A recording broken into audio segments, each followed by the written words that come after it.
Hi everyone, welcome to another video at the Vedic Cosmos. In this video, I'm going to talk about the last concluding part in what is knowledge. This is part 5. We've been talking about different aspects of knowledge, in particular what kind of mindsets, behavior, and our outlook on the world, and how we conduct ourselves, how these represent knowledge in our day-to-day life. So this is the last and concluding section under what is knowledge. The first item of knowledge that we'll talk today in this video is about detachment. The word for detachment in Sanskrit is asakti. Asakti refers to detachment. Detachment in summary means no sense of false proprietorship. So we tend to associate our ownership with different things, starting with our own body, our possessions, our family members, and our money, bank balance, and so on. But because of the presence of false ego, which is basically a false sense of identity to all of these things, the proprietorship, the sense of proprietorship that we have is also false. It is a very hard fact to digest, but that's really, the way it is. That's the reality. And unless one elevates to spiritual consciousness, it's very hard to accept this principle. But when one does come to the point of recognizing this, one can at least mentally renounce all one's sense of false proprietorship and develop genuine sense of detachment. Because without this detachment, it's like shackles, it bounds us down to the material energy, not giving us a way to liberate ourselves. So detachment is a very important principle and a very important aspect of spiritual knowledge. So here I mentioned few things. It's very important to have a sense of detachment from our possessions, from name and fame that we gather in this world by means of our work, from family members, and also the general mass of people. Detachment doesn't mean we stop caring for these things and we become neglectful. That's not the purpose.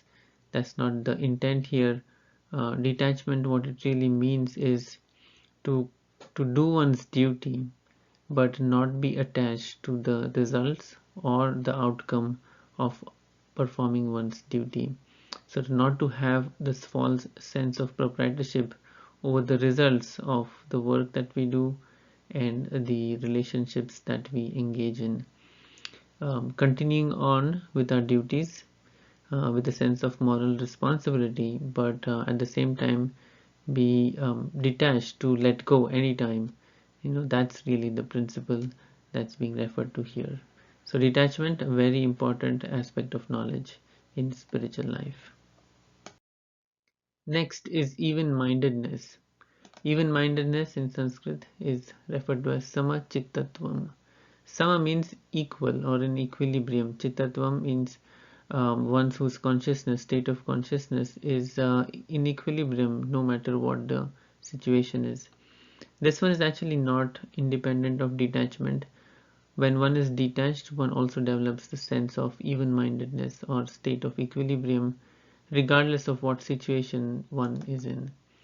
So being balanced amidst pleasant and unpleasant situations. So typically in our ordinary course of life, when there is a pleasant situation, we become overjoyed, celebrate too much. And when we encounter unpleasant situations, then we dive deep into depression. So to not have these kind of swings in our mood and mindsets, regardless of the external situation, that is even-mindedness. When one is even-minded, one can always focus on the essence, the spiritual essence of any situation. Um, in that way, one learns and continues to grow regardless of whether we are in a so-called happy state or a sad state. No matter what the state is, there's always something for us to learn and grow.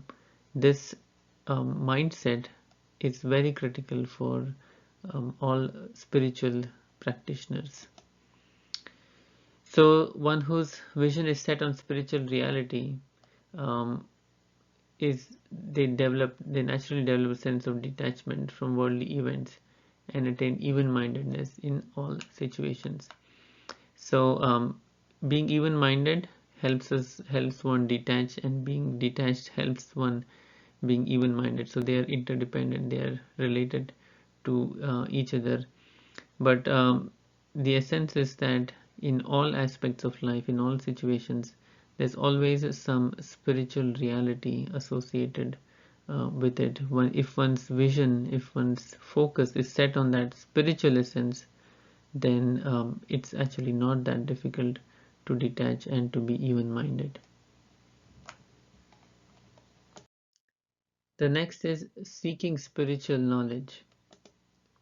So there are a couple of phrases used in this verse, in a specific set of verses that I'm referring to in the 13th chapter of the Bhagavad Gita for seeking spiritual knowledge. One of them is Adhyatma Jnana Nityatvam. Adhyatma means the nature of one's spiritual self. Jnana is knowledge, and Nityatvam constantly looking for this, constantly looking for knowledge of the self. And also Tattva Jnanartha Darshanam. Tattva Jnana means the trying to understand the true essence of things, true essence of the world. That's Tattva Jnana. And one who keeps this as the focus, um, to understand the search for philosophical truth about reality.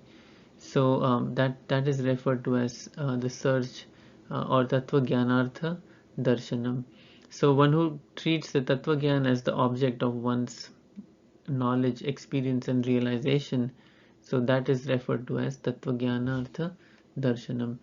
So one should be actively seeking for something higher than just the ordinary course of life. So one is born, one grows up, one has to earn a livelihood, one has a family, one has responsibilities, and then the life goes on that way, trying to engage and fulfill different responsibilities and duties. But to rise above this ordinary course of life and to seek for the true essence of things, to understand philosophically what the nature of reality is, it's very important. That's actually one of the key aspects that distinguishes human beings from other animals and other species. So we should fully utilize our human life to seek spiritual knowledge. So one should be actively and constantly looking to understand this nature of reality and higher aspects of life. The realization or the understanding that one gets is directly proportional to the amount of effort we put in trying to look for this knowledge. When we look sincerely and honestly, then help comes from within and without, to help us understand, to satisfy our quest for knowledge. So to seek spiritual knowledge is itself in itself a very important aspect of knowledge that Lord Krishna describes.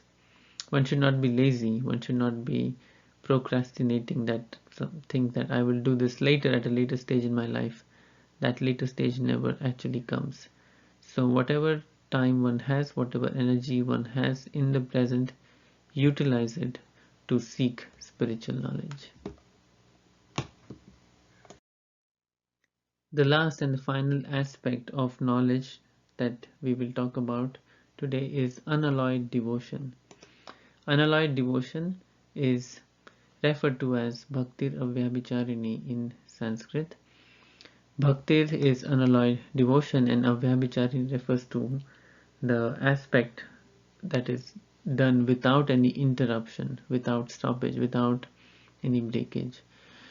This is quite natural because pure devotion is so nectarian, it's so enjoyable, so pleasing to the heart that one would not want to stop it or take a break, even not even for a moment.